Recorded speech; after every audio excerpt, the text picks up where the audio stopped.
guys, welcome back to my YouTube channel. Today I'm going to be showing you how to make this beautifully moist aromatic carrot cake. If you'd like to see how I make it, then keep on watching.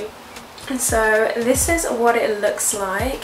It's super duper moist, and on top of that be sure to do the raisin trick where you add some flowers on top of the raisins so that they don't all fall to the bottom. You can see that they're in different places of the sponge. Okay guys, let's get started. So I have started out by grating 6 carrots.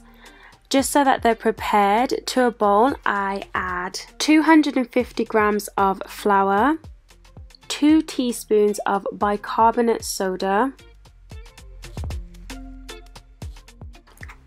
1 pinch of salt.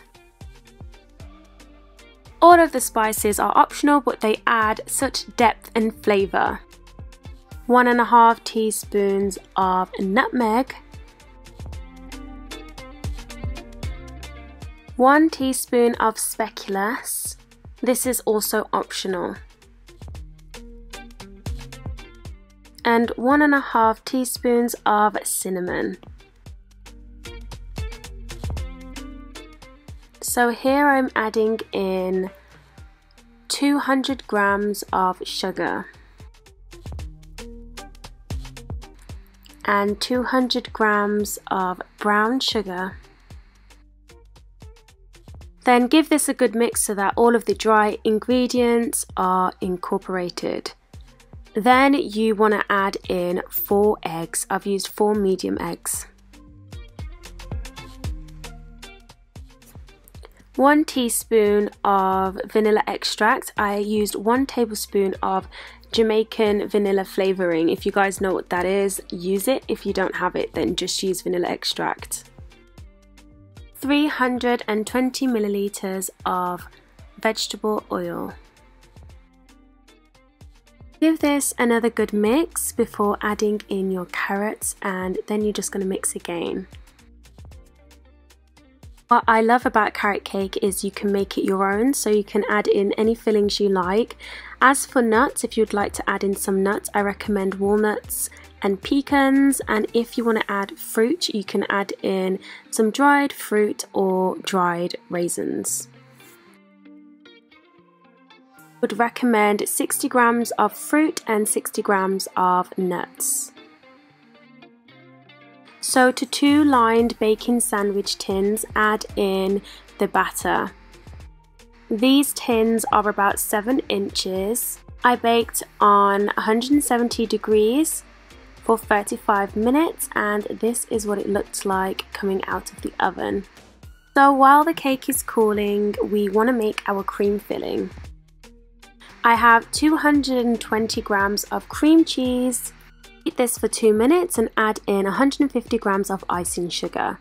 Then mix this again for another 3 minutes. Gradually pour in 100 milliliters of whipping cream. Once your cakes have cooled in the tins for 15 minutes, you want to take them out and trim off the edges. You don't have to do this, but I like to do it.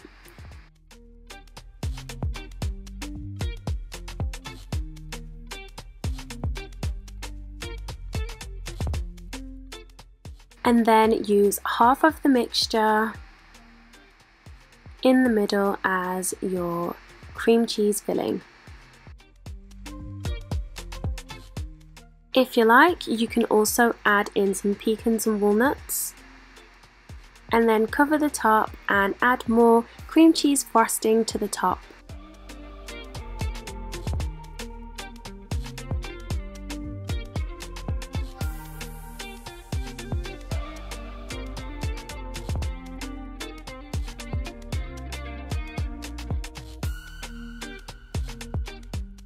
And here I just added in some more pecans for decoration.